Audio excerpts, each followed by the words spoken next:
Okay, so welcome.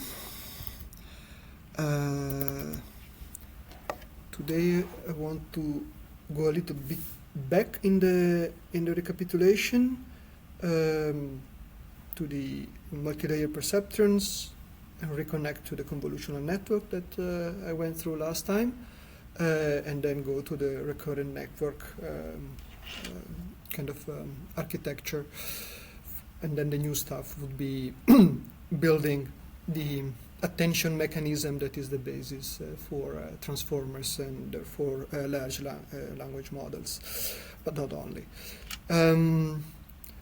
So, yeah, at any point, if anything, especially in the notation, is not clear, please interrupt me, because I'm trying to get feedback. Sometimes I kind of, even though I write formulas with the idea that I go slow and explain things, maybe some things are too obvious for me, but please always ask if something is unclear.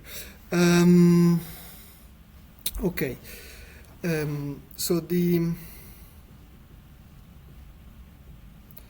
want to start from the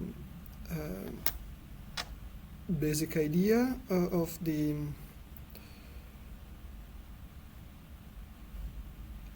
perceptron. So all neural networks are built as a network of the basic unit that is the perceptron.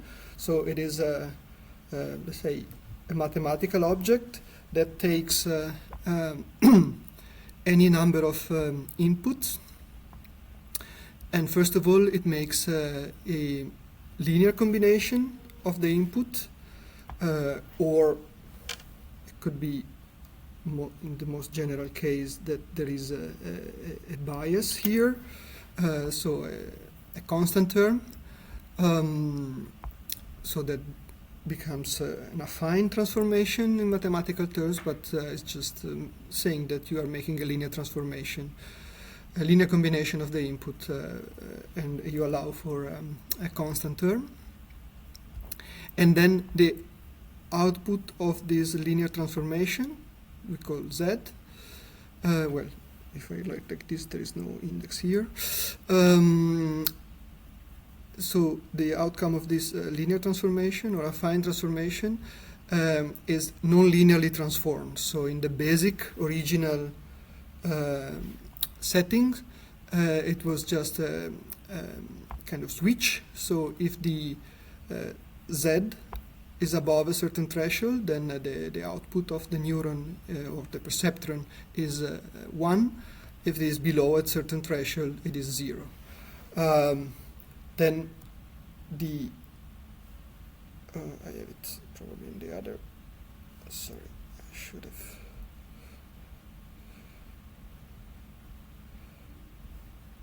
Yeah, it was this other one that I wanted to show.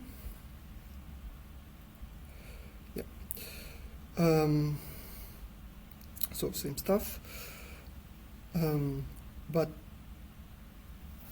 in the kind of more modern implementation, the nonlinear transformation, rather than a step, is either a continuous, a completely smooth transform, so still maps the value of Z between 0 and 1, but with a smooth transition between 0 and 1.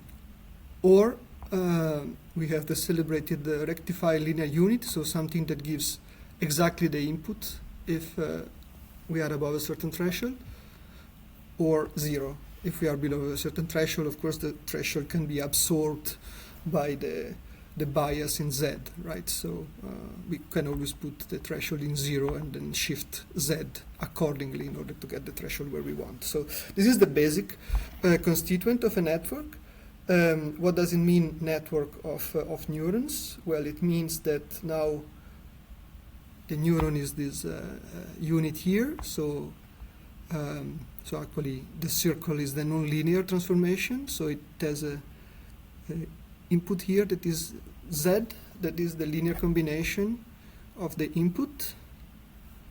So that means that however many components are in the input, it will do a linear combination of all these input component and then do the nonlinear transformation.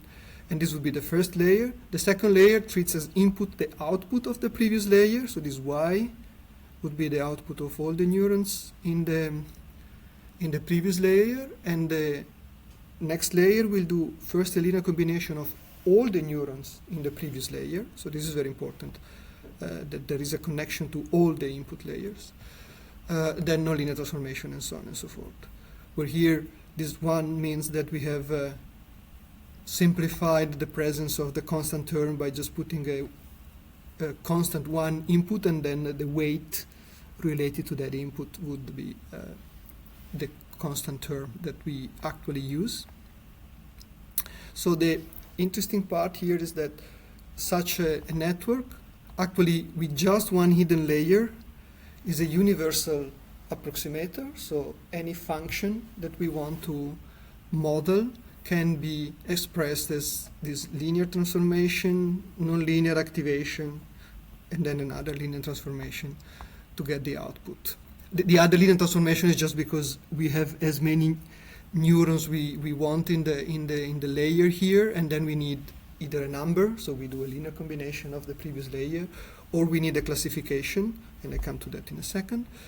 So we still need to get an output in the shape we want, while we do not put constraints on how many neurons and how many layers we could have in the networks that we are treating.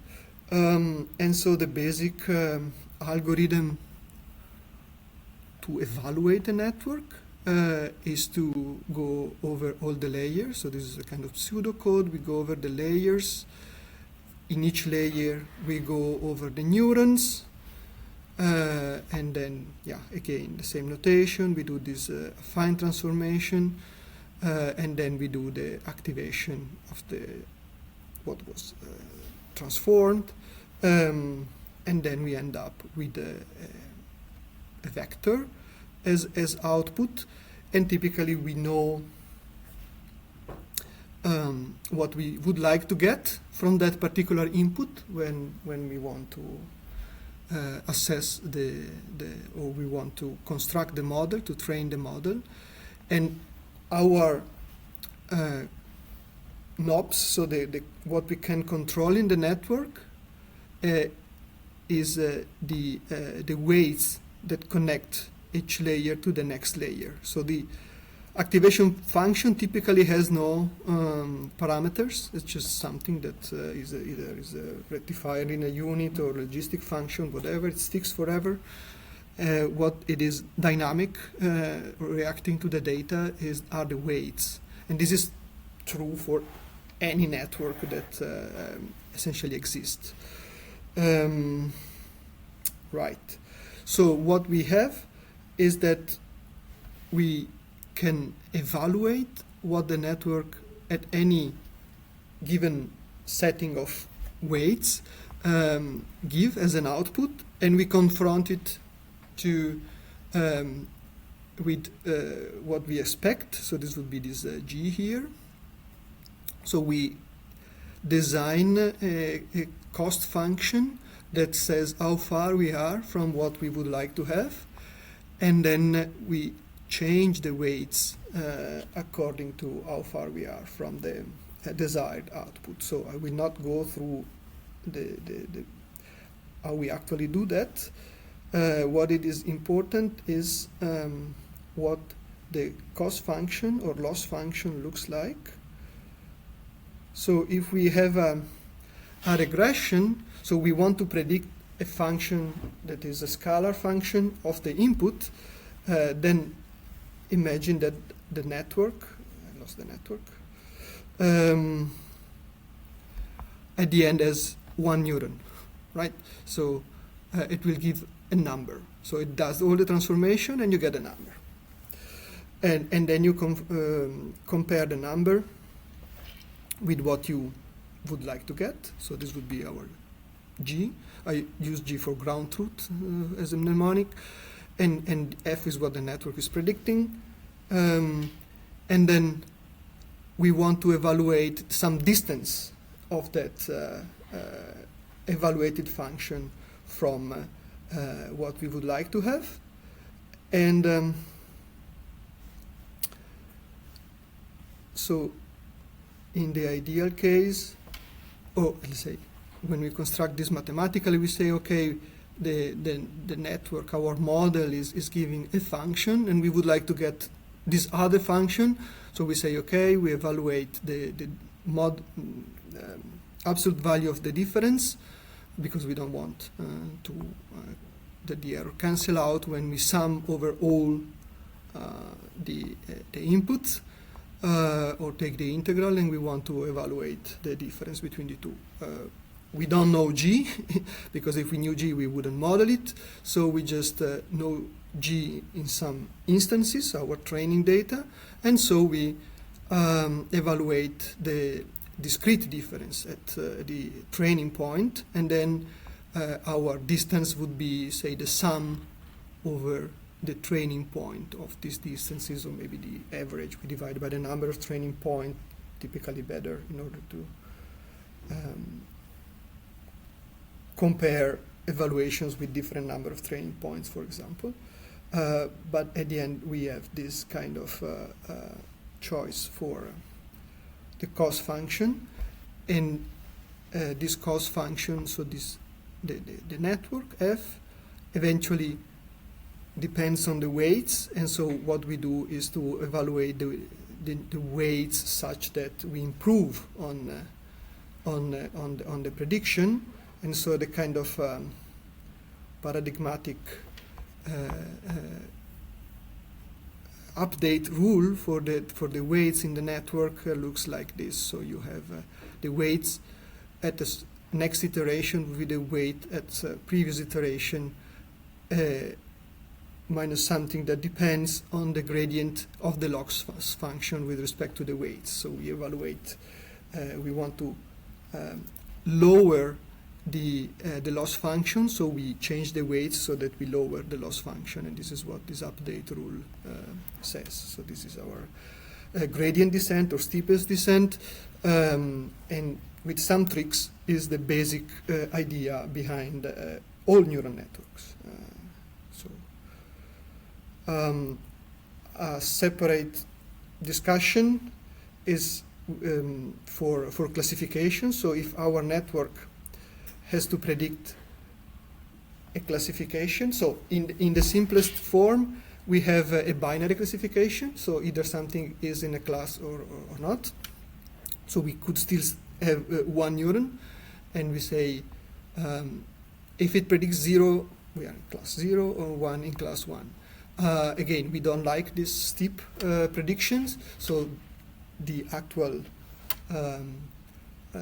prediction of the network will be some number between 0 and 1, but our outcome is still kind of mapped into scalars, saying if we belong to class 0, we expect to get 0, and if we belong to class 1, we expect to get the number 1. And so we construct our cost function on the basis of being closer to 0 or 1 in our prediction, right? If we have more than one class, we just have as many output neurons as the number of classes. So our network will give us a number, and then we say, okay, the easiest would be the one, the largest number is our actual prediction of the network. So instead of giving a set of numbers with very little meaning, we just say, okay, the highest number is our prediction. Or we could make it a bit smoother and say, okay, first of all, we take any output that the network gives, and we map into the interval 0, 1 in order to give this output of the network the meaning of a probability. So we map into the interval 0, 1 such that the sum of all prediction is 1. So this is what we ask to a probability. And so we have this, where was it?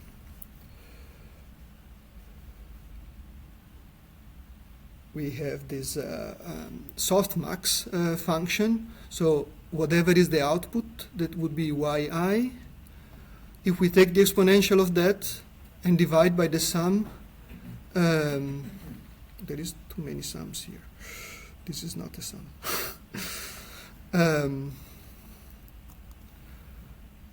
And divide by the sum of all these objects, we get something that first of all is always positive, and it is between 0 and 1, because it is not divided by the sum of all these numbers. So then our output, whatever it is mapped between this 0, 1. It's called softmax because it kind of blows up the largest of all the y's, right, with an exponential. There could be other functions, actually, but kind of universally use this one because of the easiness of the derivative. There are no other reasons. So it has to be monotonic, and you want, to kind of emphasize the largest output, but otherwise there are no constraints here. And then, this is our output of the network. So it will be a set of numbers between 0 and 1, and we want that the network predicts 1 for the class that we want and 0 for all the other ones. So the cost function is related to the difference between the actual output and what we would like to have, right? So we say, okay, we want to have 0, so 1 for a certain class and 0 for the other one, and then we compare with what we have, and then we construct mathematically a function that has the desired property. So I will not get into that, but it's just important to know that in any case the network is giving a set of numbers, and then we do some kind of mathematical manipulation in order to revert to an actual classification. So we want to get an actual class, not a number. Right, so this is about the multi-layer perceptron that, as I said, and we keep emphasizing, is a universal approximator. So there is no task that in principle cannot be taken by a multi-layer perceptron. However, it could be that the number of neurons that one actually needs for a very complex task is enormously large. And by construction, so we still live in the kind of universal approximator domain if we have all this connection on. So when we build a network and we do the training, we have no means to say certain weights are 0, so we don't have certain connection and so on. So we would lose the universality, and therefore at some point we would have too many parameters to treat. Therefore, people started late 90s and then so on and so forth until today, and of course it will never stop in the near future. People construct dedicated architecture in order to kind of simplify the network. In which sense? Well, let's suppose a very relevant situation when we want to recognize a pattern in a signal, right? So we could have network for anything. One possible application would be, let's say we have a certain vector signal in time. So example, a spectrogram. So we are doing speech recognition, and then we measure the frequency spectrum of some sound, so somebody talking, in time. So what you see here is this spectrogram. In each moment in time, you would have a frequency, and then in the overall spectrogram, this is rendered as color. So the brighter the color, the higher the peak at that particular frequency. So the y-axis here would be the frequency. And then each word would have its own kind of pattern appearing in the spectrogram, and we would like to construct a network that recognizes if that pattern exists or not in the overall signal. So the important thing is that we may not know in advance where in the signal that pattern appears, or similar situation where we want to find a certain pattern, so an object in an image, right? So this is a kind of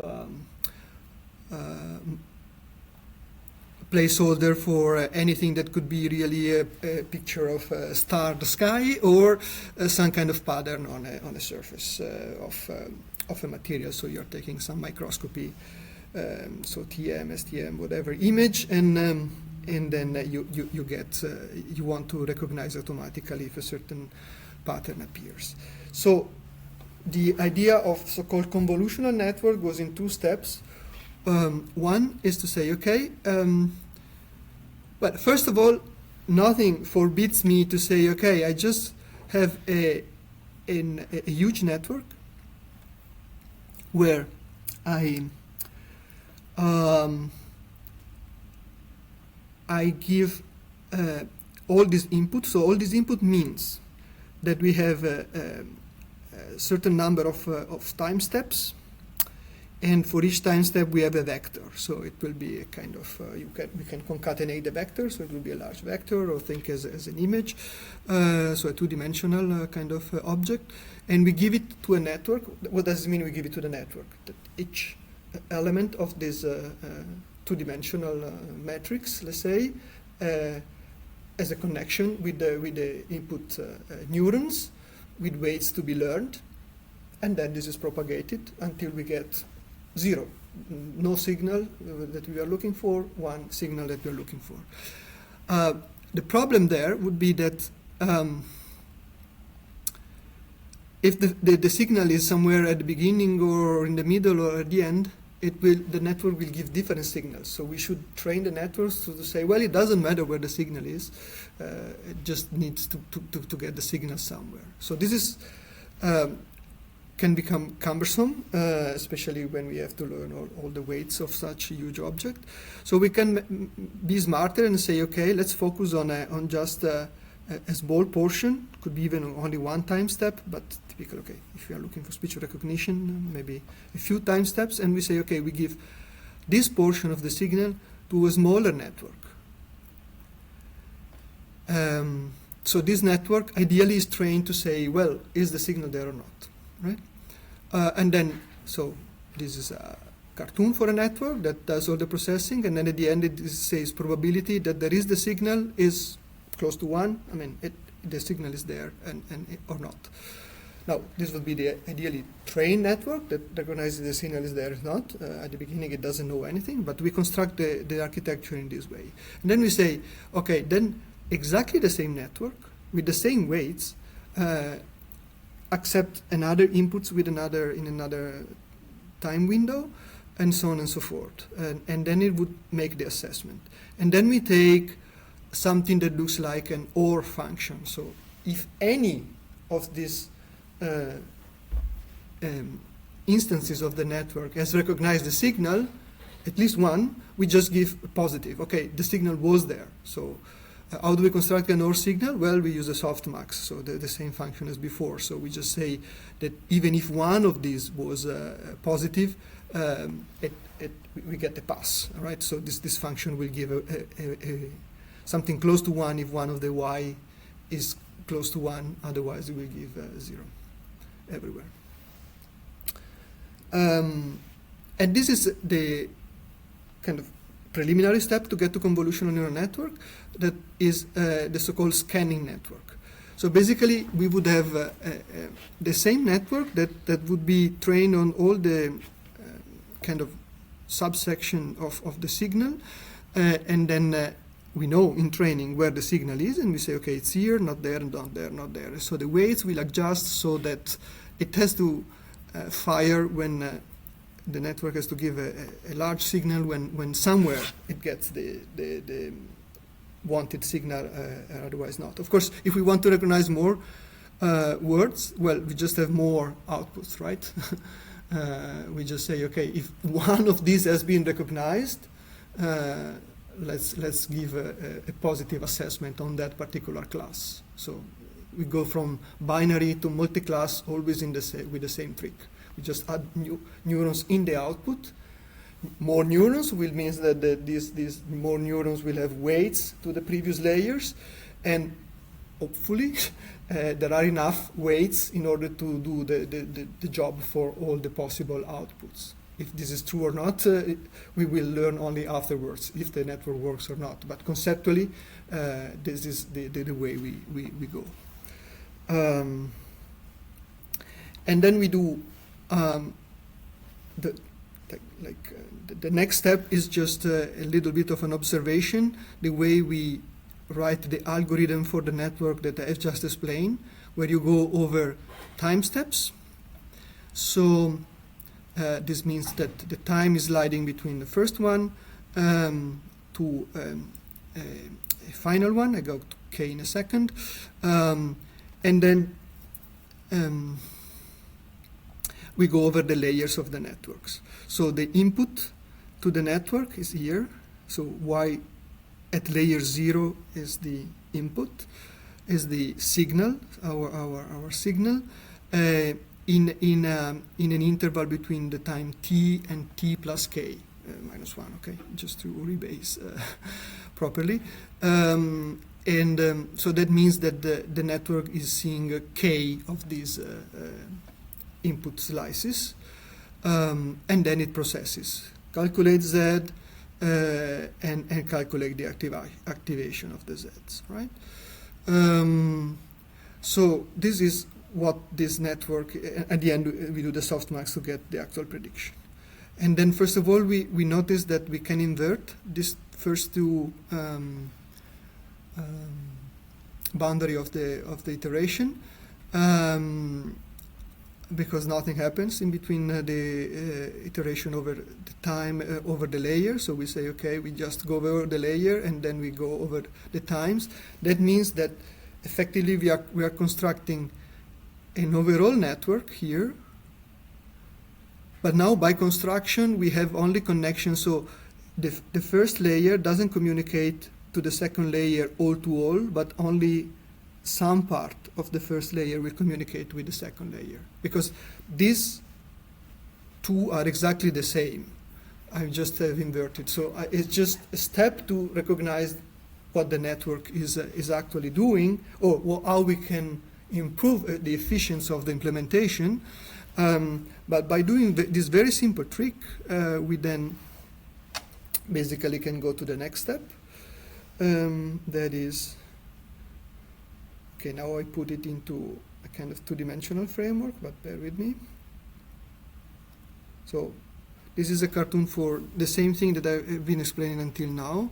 So we want to recognize a pattern, and we have input neurons that would accept a portion of the signal. So let's say a snippet of the image, and to fix the ideas, this is say a bitmap. It has whatever x times y number of pixels in the two directions, and then we say, okay, we accept a portion 5 by 5 pixel, for example.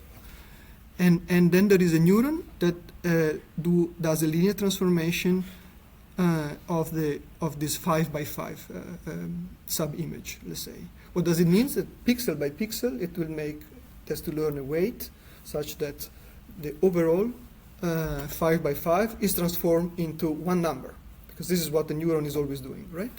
So this would be this arrow here that goes into the top, say, dot here. Why there are more dots? Because then we conceptually this window is scanning the whole image. In practice, this is done at once, because there is nothing in the next windows that has to wait the previous window to happen. This is exactly this swap that I mentioned before. So essentially, this neuron is giving as an output another kind of bitmap, so some kind of array of pixels, each of them as an intensity, where each intensity is linear transformation of this window composed with an activation function, so some number. And then for all the scanned subset of the image, you get a number. So at the end, you get this array that we call a map. So this is a map of the input image. Why there are more neurons? Well, because then other neurons will do another transformation, and so on and so forth, and then each of them will get an input image. Sorry, a map of the input.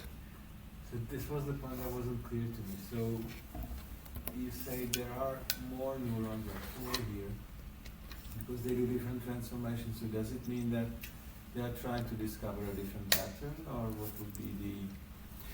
Yes and no. I mean, yes, they are discovering different patterns, So because at the end you can interpret each neuron as something that the higher it is, the more it has found what that particular neuron was looking for, in a very loose sense, and then that information is propagated downward until the final network. In practice, we do not design these maps, right? So we do not really say, okay, this neuron is doing some kind of blurring, the other one is looking for horizontal lines, and so on and so forth. Everything is learned. So the weights that connect the input to each of these prediction are learned parameters. So the overall network has to, at the end, say, yes, there was that signal somewhere. No, there was not such signal. It's not as simple as like one really. And maybe I just have it too simplified in my head somehow, that there's really one transformation of a 5 by 5 square to Yes. yes or no information. So Yeah, okay, let's say the basic setup would be, yes. Let me think how to make more than one neuron. Yes, so maybe one neuron is looking for this part of the pattern, and another one, this other one, and so on and so forth. And then if all of them are found, okay. Or you can say one neuron is really specialized on the star. This is not what you want, but you could construct that. And then you're looking for a circle, a square, and so on. If at least one of them finds something, then we get a signal afterwards. So you can say the most simplified would be one layer. Each of them will be specialized to find something, and then you say either at least one of them, or you have to have all of them because you have to find this thing. And the power is still in the fact that it could be everywhere. So it has already simplified the fully connected input in which you give all the image, because it will be independent on the position of the pattern. But then maybe it helps looking at the distributed idea. So because this one, the non-distributed, the next layers will just say, okay, now I take each of the output of the previous map and make the affine transformation and activation, and this gives a new map, but it will take only one instance from the previous layer, right? So each of these points here is a combination of one exactly the same position in the previous layer. So we kind of have more freedom because we have more weights here, but at the end everything important from the point of view of the convolution, so of recognizing a pattern independent of its position, has been done by the previous layer, by the first layer. So that's the one that takes charge of all the position independent kind of feature. Everything else is just saying, okay, if there is something somewhere, we have more weights and learn them. So the real convolutional network comes when you say, okay, but then also the next layer can take a larger subset of the previous layer and do some kind of transformation and give out the signal. So in practice, it will be like one kind of output from the second layer would actually come from 2x2 from the previous layer that maybe translates into the 4x4 into the previous layer. By this simple trick, you just say, okay, now I have a hierarchical construction, because effectively the first layer, eventually, we could interpret each neuron as this is looking for this very little line in this direction, and or some very small feature, and then the one neuron in the second layer is just combining two features, particular black and green from the previous one, but doesn't care about red, and so on. And all together gives us our complex pattern that is recognized at the end. And this is where, so a lot of kind of explanation of convolution on a network here gets a little bit fuzzy, because most of the time you see this kind of filtering kind of games in which you say, okay, I have a picture, and if I take every 3x3 and map into a one output, and I say, okay, if I have this is the identity, so I take the center pixel, so I map 1 to 1, and then I can do, say, a blur. So this is a map such that the sum is still 1, but I have taken something from the center and something from the outer. So the initial image is looks like this, and this one looks blurred. I don't know if you really see the difference. I barely see it. And the opposite would be a sharpening. So you give a strong signal in the middle and penalize the border. So these are what the network is learning. The only thing is that we cannot really, I mean, we can, but we will find that every 3x3 or 5x5 or whatever, we decide beforehand actually the size of this filter. We'll have numbers here that eventually concur in giving out our prediction, but it would be very hard to say, okay, this one is doing a sharpening, this one is doing a blurring, this one is doing, what I like is like, this one is looking for kind of vertical lines. So there are zeros here and some positive and some negative. So it finds somewhat vertical lines here, and what was the top? Finds the horizontal line, so similar filter. So if you think from the side of the network, the white would be some positive signal, so there is here certainly horizontal line. So if it was looking for horizontal lines, it will say, okay, there is horizontal lines here, and so on and so forth. So these are the basic building block, but they are not, in the practice, when we train a network, they are not constrained to beat these ones. So then coming back to the one graph I showed last time, so every layer is really doing this operation. So it takes the input image, each neuron, so the neuron goes in this direction, will do a linear transformation with each output of the previous layer. If it is the input, you could still have channels like red, green, blue. If you are a color image or anything that is not an actual image, could be any 4D STM. So you have one neuron specialized on one of the dimension, and then you can construct any map. So then you have that with this channel of the previous output, so the could be the neuron from the previous layer or the actual channel in the input, it would have a filter that learns something. So it does this one multiplied by this one. So actually what it does is a convolution. So you will have this one multiplied by this one, plus this one multiplied by this one, and so on and so forth, until you get a number for that particular position of the filter. Then the filter moves, and then you get an overall Z out of this scanning. And then you have another neuron in this layer, so another set of filters, blah, blah. Each of these is learnable. So each of these colors is a weight, actually, and this is what it is learned in your convolutional network. So here is really the point that I myself found complicated at the beginning, because all the tutorial that I found, they explain the filter as this kernels that you apply to images that actually are the same if you do any Photoshop of GIMP.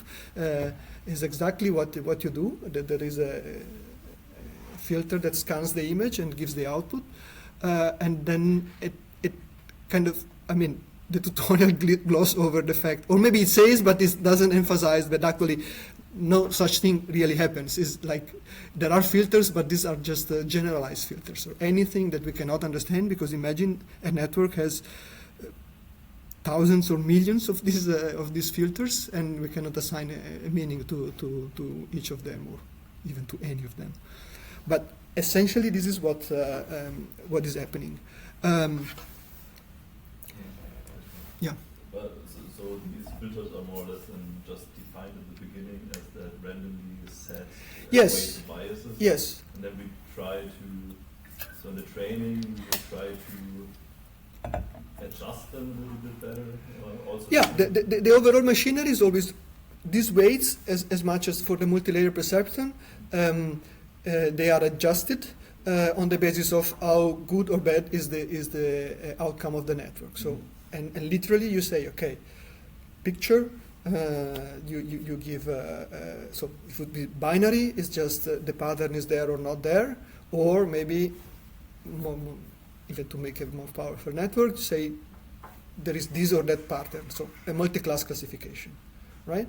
So the network at the beginning will say rubbish, but still it gives a number, and then you say, okay, I want this number to get closer to 1 and this one get closer to 0. Okay, adjust all the weights, and kind of surprisingly enough, it works. That will be really trained in one go, like one run of back propagation. And Yeah, exactly. You could still immediately see that, especially if you give the same input, it would be already better by construction, because you have adjusted a way to predict that particular input instance. Then, of course, you have to go through your input, and overall you make an improvement. And then we saw last time you have all these ideas of batch update. You have to go over all the network, over all the training set before you do an update. Not very efficient. You do every time efficient, but has problems. And then you do this mini batch, which you say, okay, you do the. But it's really so. Conceptually so simple that you adjust the weights that are linear functions, right? So I mean you have the linear and nonlinear well decoupled, so that you don't have problems in doing this back propagation, and then and then go over and yeah, as I was showing last time in practice, you have these milestones. 1998 is the first real convolutional network. It was trained to recognize these 0 to 9 digits, handwritten digits. So they are kind of in a I don't remember if it's 16 by 16 or 32 by 32 kind of image. So relatively coarse-grained. And then there are thousands of these, and then you have the classification for all of them, and manually classified. And then you have a network, this convolutional network, here with 3 layers, and then you start giving 0 and 9s, and then you say that was a 1. Okay, go back and adjust the weights so that it recognizes a 1, and so on and so forth. And then you have the monsters. I mean, nothing compared to the language models, but still, AlexNet 60 million parameters for ImageNet, so 1.2 million images in 1,000 classes, and so on and so forth. So this is exactly what happens. So the power here is that you can map the problem into this set of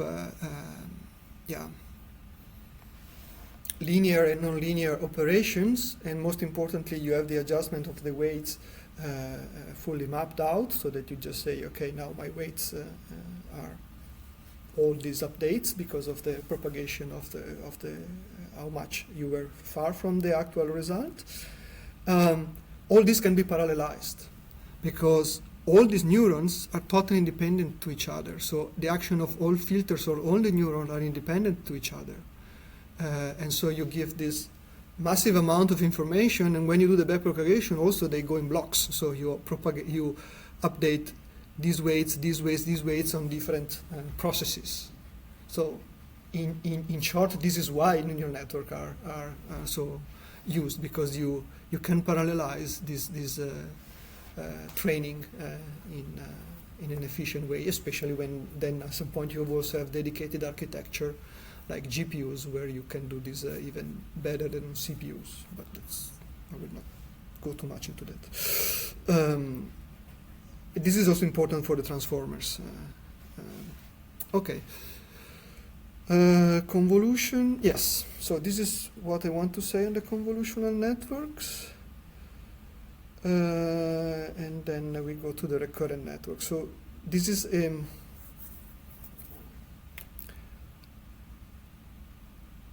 kind of, it's a different kind of setup than the convolution network. It has in common the fact that we want to go from like kind of the naive multilayer perceptron to a smarter architecture that has essentially fewer parameters to train, and eventually it is fully parallelizable.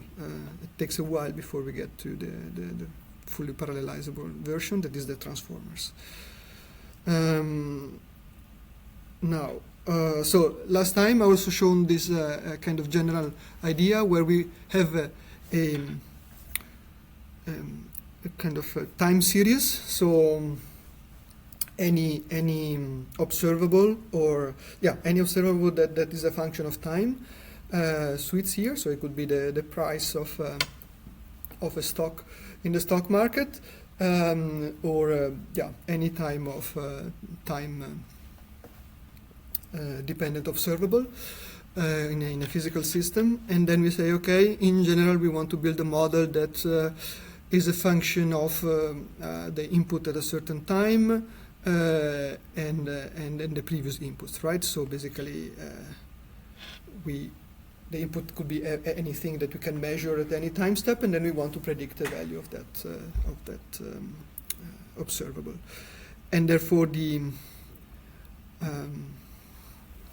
basic setup would be, if we map into a kind of neural network scenario, is that we say, okay, we have a network that accepts input, say here, from the current time step and two previous, and gives an output. Same network now accept input at the next time step and gives an output, where the square here is a full network, right? So it means that there are layers, there are weights, and it gives an output. The input in this case would be the concatenation of the input at different time steps, just to kind of zoom in what actually happens. So if I say that the input depends on 3 time steps, it would be the input at this time step, and then we really glue together the input in a larger vector, and then we say, okay, all to the first layer there are weights, and so on and so forth. It is still better than saying, okay, I have the overall signal over all the times and then all the connection, because I limit the interval, like in the convolutional network, and then this network moves in time, meaning that it gets all the signals at different times, and it has to adjust the weight so that it gives all the outputs at all the times, right? Correct, because then you have, you train on a finite series of data, and it has to predict the next one. So you have all the kind of subset of prediction that you can do out of a single time series. This as a viable idea. The big concern is that you have to design by construction how many time steps you go back. So the moment you say, okay, there is information in the previous 2-3 time steps, but then it will forget what happens before. The network cannot use that information, so there is no way you propagate this information. So this is the class of finite response systems that, as I mentioned last time, this kind of modeling pre-exists by far neural networks, right? So there are a lot of there is a lot of theory of dynamical systems that says, okay, we observe data, and then we construct a model that reproduce this data. And there are several class of models, but as anything else, neural networks are taking over for good reason, because we can train them very efficiently. I mean, there are also not good reasons, but the good reason is that we can train them efficiently. So we go from this finite response, so we decide how far we go back in time, to the infinite response system. So we write it formally as a observable as a function of time is the function of the input at that time, and the out. I should put the same kind of, 1 second, just to be a bit more specific here. It's the same. So it's the function of the input at that time and the output at the previous time step.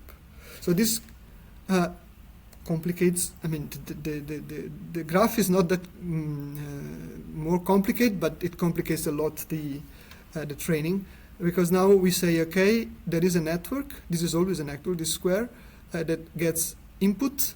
We'll tell a second the t minus 1, and then gives an output. And then the next step will, so it has the input new time step, but the output of the previous time step. This is what is also here. So there is always, even at the beginning of time, there is a minus 1 input that you need to give. Could be 0. It doesn't really matter for the network.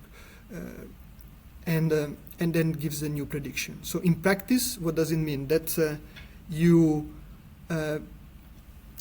glue together the input at this time t and the input at the output of the previous step, and you give it as an input and train the weights. So it gives just a little bit of extra complication on how you deal with your data set, but essentially it is the same kind of idea. And we can train the weights so that we can predict the times, the signal on the basis of the previous step. So the generalized version of this gives the actual recurrent neural network, in which we say, instead of having the output that is a direct function of the input and the output of the previous time step, we define a state function that is a function of the input and the previous value of the state function, and then we calculate the output as a function of the state function at that point. So here I like to see as a physical thing, at least the way I understand it. Imagine that the state function, so you have an atomic system, and the state function is position as velocities of all the particles. But the output you're interested in is, in instance, then your pressure, temperature, name some thermodynamic observable that you are interested in. So you want to monitor as output pressure and temperature, let's say, but these are function of the position and velocities of all the particles. So you keep on propagating the position and velocity of all the particles, but what you observe are, so what you print out would be pressure and temperature, for example, right? So this hopefully kind of explains why we actually propagate a hidden state function, and then we make a simple or not so simple function of that state function in order to get what we are actually interested in. So we kind of decouple what the model, then the network, is actually communicating to the next time step from what we are interested in, right? So in this scenario, we force that we use the output as an input to the part of the input to the next step, and here we completely decouple the two things. And if you think as a physical system, that comes very natural in my mind. And so mapping this into a network, it means that we have now the state function h. So we have an input and the network output we are interested in. And by the way, output we are interested in and output we have the training data to compare to. So this is where we build our loss function.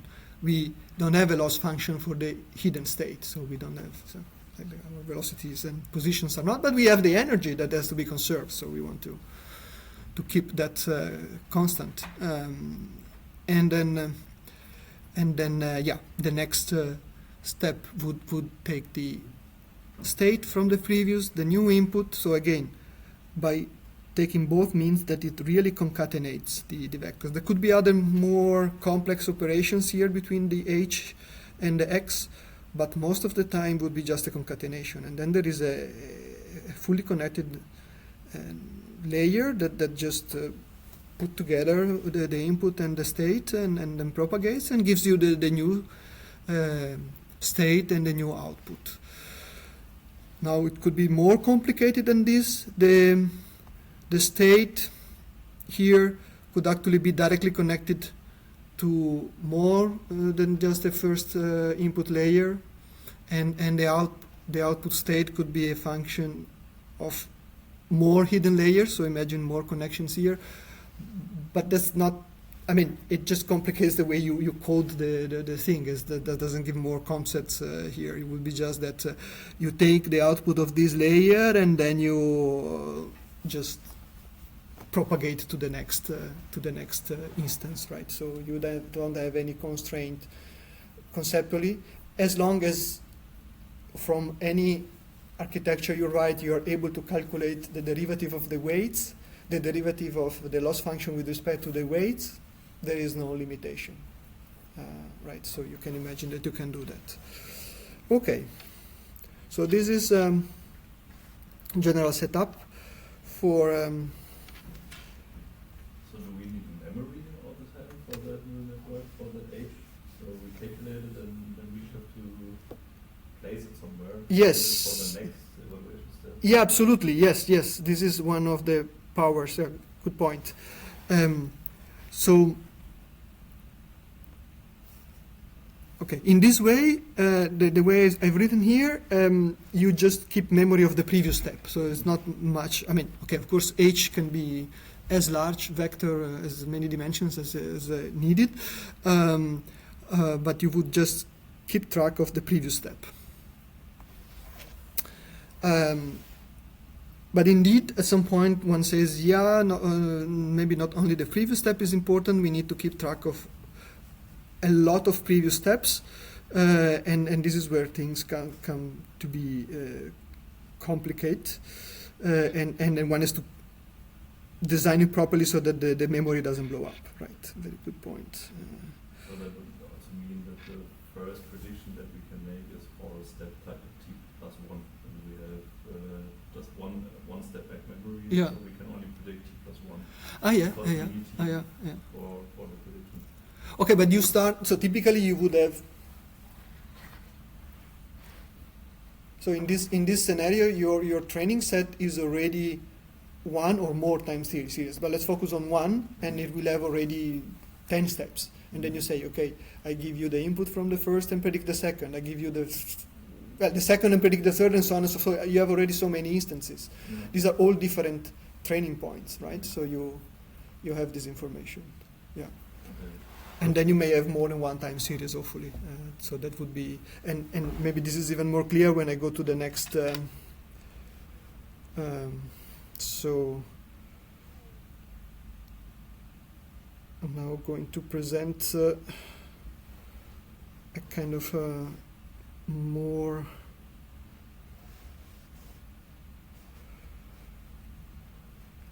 complex network where the task would be translation. So now our input series would be a sentence here in English, translated here into Italian, just to change from the typical examples that I found on the net. Where the important thing is that so the squares are always okay. It's more than networks. Okay, I have to. Okay, let me go step by step. So there is first one step in which we map the word into some kind of vector. I come to that in a second. But let's say that then you have a numerical representation of the words. This is given to a network, and then we have the same thing that we say, okay, this network will process this data, generate a state function, propagate to the next step. There is an output. Yes, we don't care about the output. Bear with me. So you give the next time step and so on and so on. So next time step means the next word. So this is still a time signal, right? That it would be some vector encoding I, some vector encoding 8, and so on and so forth, and they happen in sequence. And this is given to some network. So the network is actually the block here. And overall, all this process, when you give the input, it's called encoding.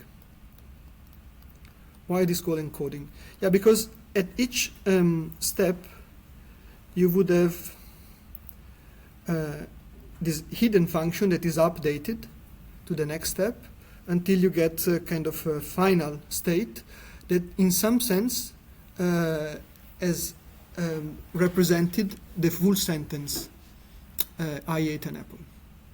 So again, this square here is a network, and it has some output because it has weights inside, right? It does that. So far we have not yet defined what we want. So the network does this thing.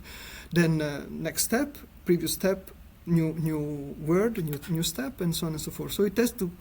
There is a number here that is the understanding of the network of the whole sentence. Then we have a special input that is called start of sentence, SOS. That means, okay, now I care about the output. And then we say, okay, now you have this input, and then you have this this output. And what I didn't put here is that actually this output here now goes also as an input here. There is nothing else. And now the output signal is the translation of this sentence. And here I chose this one because so the output is not trivial mapping of the input, meaning, so in Italian, in such a sentence, you don't specify the subject. So I has no translation because it's in Italian is understood by the verb. So this is ho mangiato is literally would be have eaten, but we use it as the past participle, the past tense in English. And then another feature is that an apple in English, so it has a modifier here because there is a vowel, so it will be not a apple. But in Italian you have that male is female gender, and then you have to adjust the pronoun to the gender. So in practice, there is an overall, so the network training to do this translation has to understand, first of all, that there is no one-to-one mapping between the input and the output, and there are extra features in one language that is not present in the other language, and vice versa.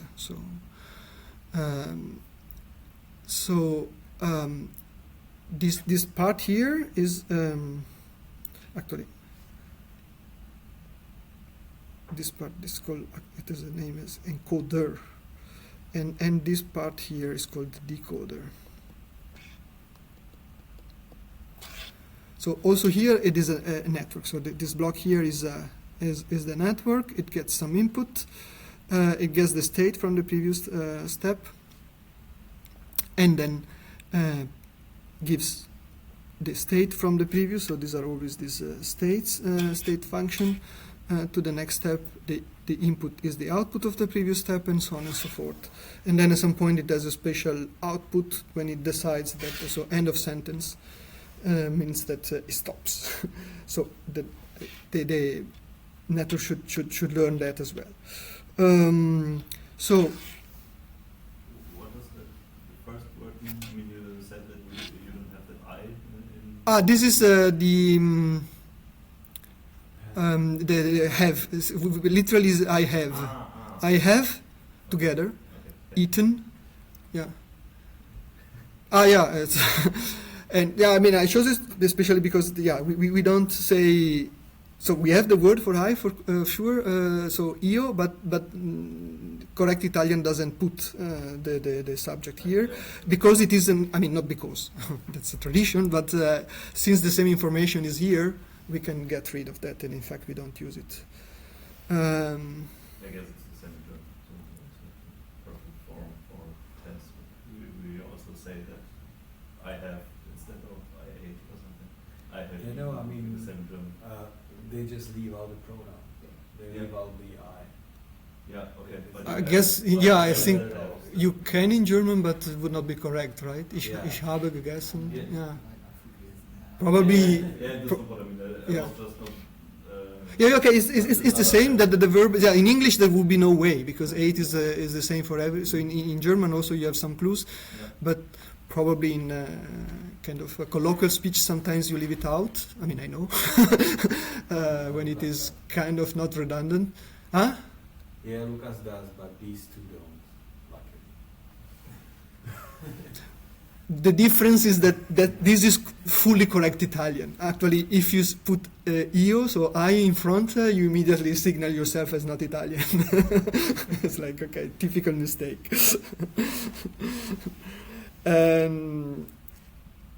Okay, now I need to talk about the representation of the words. That is, so I have. So now I will talk about word embedding. Oops. So we have we start from a dictionary. So we say that we allow that we have I, ate, and so on and so forth. So we have a list of words, and then we, I mean, the typical way we do the so-called one-hot encoding. So we need numbers, and the one-hot encoding is as simple as this. So there is a vector that has as many dimensions as the size of the dictionary. Size of the dictionary, and then it has 1, 0, 0, 0, 0 until the size of the dictionary, and then 0, 1, 0, 0, right? So you get for each single accepted input, you get a 1 when it is there in the input, and 0 when it isn't there. And so in principle we could use this is a numerical representation that could be given to the network. So this representation say has a, I just don't want to forget things. The plus is that if we start from, okay, first, so pros is that we have unbiased similarity. What does it mean? So basically, you represent all the words in the dictionary as this 100, 011, so one-hot encoding. The distance between each vector in this set of vectors is always the same. So each word is similar to all the others exactly in the same way. So we don't give any initial information on how some words are different from any other. Now this starts looking a little bit like this kernel, so that the filters in the convolutional network, in which you say, okay, but I'm clever. I mean, I know this Gaussian blurring or this other horizontal, vertical, and then I can get this. So I know that 8 is related to eat or eaten in some sense, and I is related to you, and so on and so forth. So I start building this thing.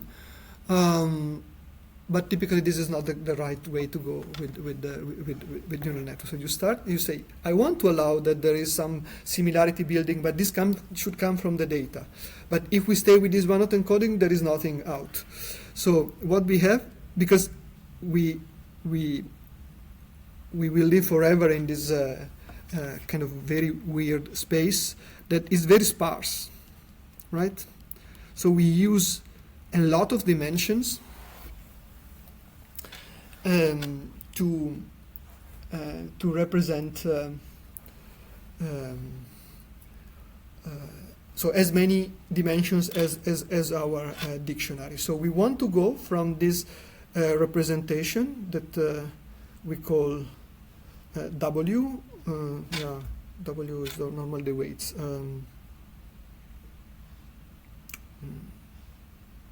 Yeah, whatever. T. So we have oh maybe yeah T. So this is the one-hot encoding, and then we want to go into a lower dimensional space that, in some sense, keeps track of the similarity among words. This is a kind of a feature to be learned during the training process. So this is now. So this T is a vector with as many dimensions as the output as the dictionary, and then we have some kind of linear transformation. So we have an embedding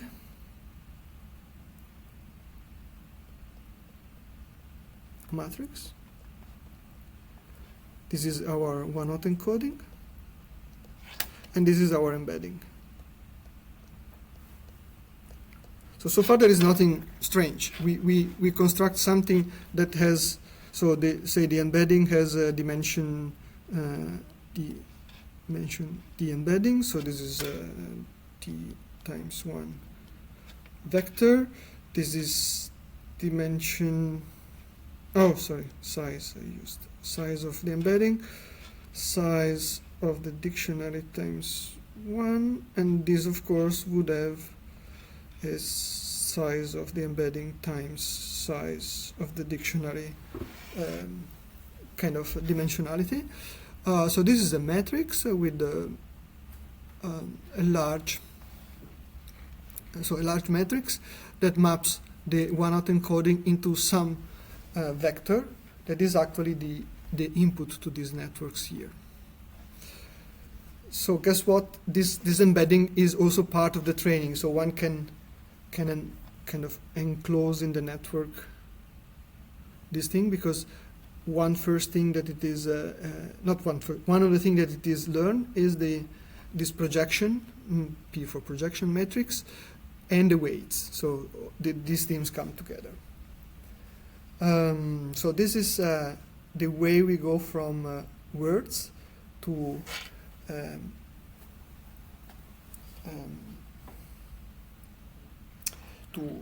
some vector that is a useful representation for a network. And is this really kind of specific to language? Not really. So you could have an embedding of, say, the periodic table that has been done. I will go next or in the next two lectures through actual descriptors, so representation that we use in chemistry. But you could have a chemical formula as you can interpret as a sentence in which each word is the element. Now we have only 90 something, depending on where you want to stop, elements, but each one can be represented in the one-hot way. So 1, 0, 0, 0 hydrogen, 0, 1, 0, 0 helium, and so on. And then you give the burden to the network to do a mapping into a vector, typically much lower dimensional, that carries enough information about the element that for now where I given only the only information I've given is its chemical symbol. I don't even say the very basic scenario. I don't even say anything about atomic weight or any other property of the isolated element. That is learned, because then I say this formula in ACL has certain property that I want to learn, right? So then the network has to learn that whenever the input is the vector corresponding to Na and Cl, gives that property. If it is CH4, completely different scenario, it gives other properties that are learned, and we have a transformation between this one-hot encoding that is very, very used in the field into a vector representation. Then people like to inspect this representation, and you get these nice maps that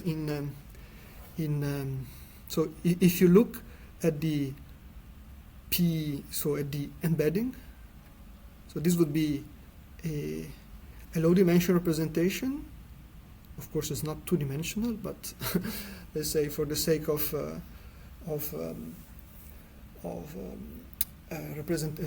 drawing it.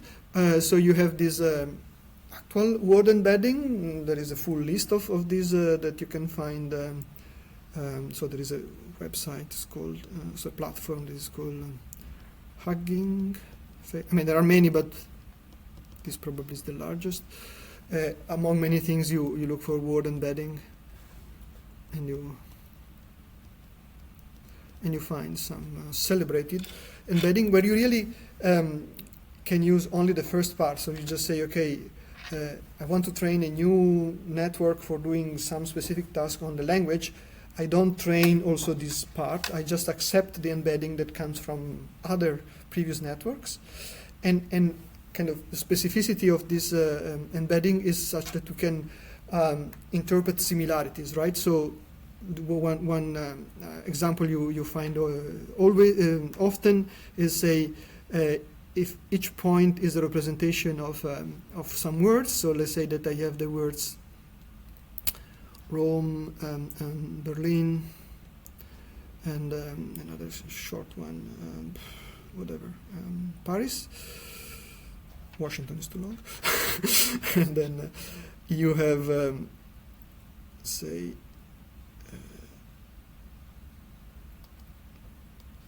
Italy, Germany, and France. So let's say you go from the one-hot embedding for each of these words, and then they will be represented, right? So there will be dimension 1 and dimension 2, or maybe E1 and E2. And so each word is a point in this space. And the specificity of word embeddings, they typically are trained so that at the end you get this feature. So say words that have some semantic similarity, like being capital of a state, they group together because probably they are found in sentences in similar scenarios, right? So if you talk about the capital city of a certain nation, there will be many sentences in your training data that relate to that. So they will lend together. And then, say, the states themselves, they lend together. But even more interestingly, this is a kind of a property that is not explicitly designed, but it emerges, if you like the word emergence, is that the vector that connects Rome to Italy is typically very similar to the vector that connects, say in this case, Berlin to Germany.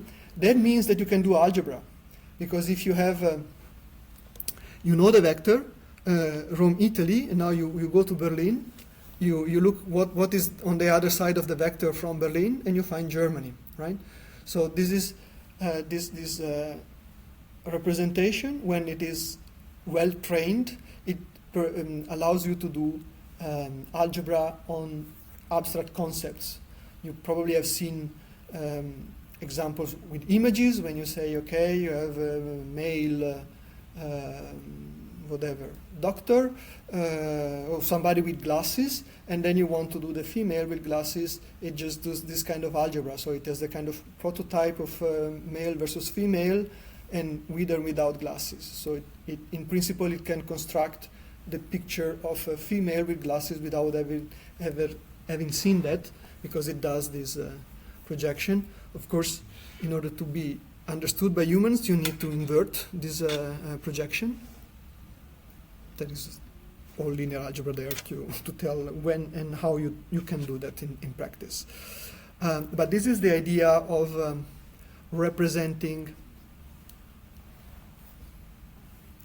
any kind of possible input as a time signal that at the same time has this feature that you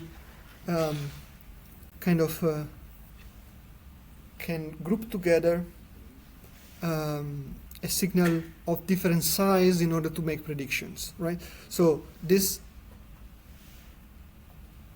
we have a sentence, we map each single word into a vector. Vector goes to network, state function, blah, blah, blah, blah. Final state function that encodes the whole signal. It is now just algebra, right? So you are starting from a vector and do some transformation, you get a final vector. This vector is what the network thinks about in its representation space about that particular sentence. The big advantage of all this incredible machinery is that we have decoupled the representation from the size of the signal. So we could have any sentence of any size and of any length and still maps into some vector that has to that carries the meaning of, or the meaning of the sentence in order to do the transformation. So here it would be a translation, but it could be anything related to a signal. So this could be a question. What did I eat what did somebody eat yesterday, according to the training data, and then it will be an answer, right? Is it possible to say like what kind of sizes we are talking about? Okay. And the translation problem is. So yeah, very good point. So for a translation, you typically need to go to the whole sentence, right? So there is connection between sentences. Of course, if you are doing a translation of whatever text, and then you say Mr. Something has done this and this, and then in the next sentence you say he. Something has to connect also different sentences. But let's say simpler case, they are disconnected, so you have to go to the sentence level, and the sentence could have subclauses, and then it could be more complicated and so on. So the basic construction here is that there is no limitation to the size of the input or the output. In practice, and this is where the question is very timely, there are problems in this particular architecture. So basically, the whole information of the encoding is transmitted to the decoder by this vector here. So it has a kind of it's in some sense it will always give privilege to the closest instances that you give, right? Because you have a state function that propagates and then uses the last input in order to modify it. So in some sense, it will lose memory of the distant past. And the same is here. So you give a representation that then is modified at every instance of the decoder, and so it will lose memory of the signal that comes from the encoder, and also every instance of the decoder actually depends on different parts of the encoding differently. Right. So then let me, because that was actually part of what I wanted to say. So problems.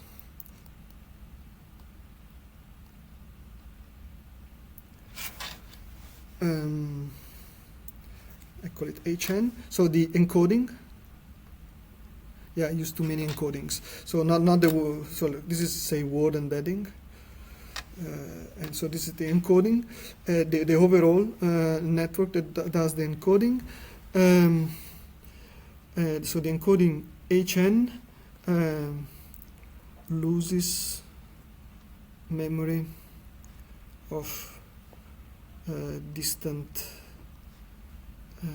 past input. And also the decoder loses memory of encoding and different outputs depend on different inputs. At least in right. So to go to the clearly the verbal part here depends on the verbal part here, and actually has essentially no dependence. So this translation will be the same whatever you eat.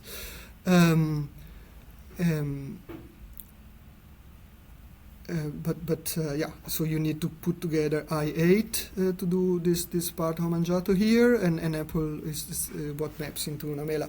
So that there is no, so you would carry the information of the overall sentence, but the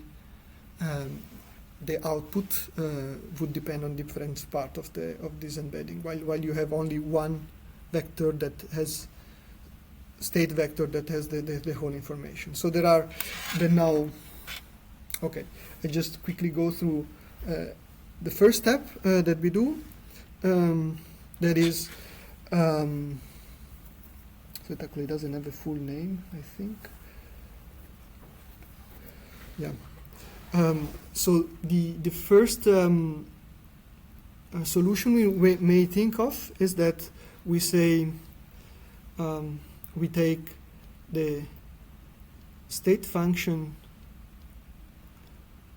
from the different, so just as a memo, the same as before. So this would be the input.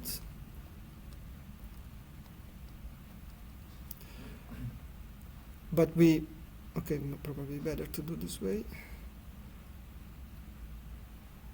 So we save the state function at each time step. And this is where we literally need to keep track of these ones and make, so this would be H1, H2, and so on. And then we make a function of this H1 and so on and so forth. So this function, we call it context, because it will keep on for the rest part, as a function of all the H in the sentence. And then it could be, for instance, the average.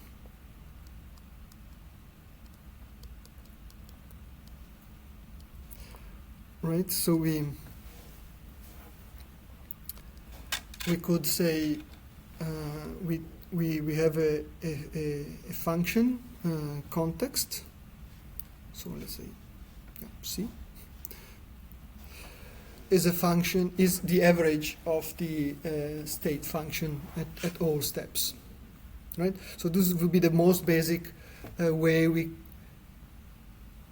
keep more track of distant past, right? And then the moment you write this one, you say, okay, by why don't I actually make a linear transformation of these HIs? So I have weights that are adaptive to the input, so that I give large weight to some part of the input that I'm interested in and some part that I'm not interested in. At this level, we are still having a kind of global summary, so we still have only one H for the overall decoder, but as you may imagine, then we can have different encoding for different part of the input. And what we want here is really similarly to the average, that we keep sizes under control. That means W is is actually kind of weighted probability, right? So it's the sum of the y's is 1, and all the y's are bigger than 0. Essentially here where I can stop, because the point now would be to say this looks similar to our basic classifier neural network, right? Because now we have we can learn some any given weights, and then we do our softmax transformation in which we map everything between 0 and 1, such as the sum is 1. So all of a sudden we can learn how the different state function will combine in the encoder to give the decoder. This is the first step for the attention mechanism that I will go through next time, but this is where we essentially start. I say already that the final goal would be to construct transformation of the input signal, sentence, or whatever else you have as a series, such that I can process it in parallel. So the way I designed the network here, you need to give I and then 8, because the signal depends on the sequence in time.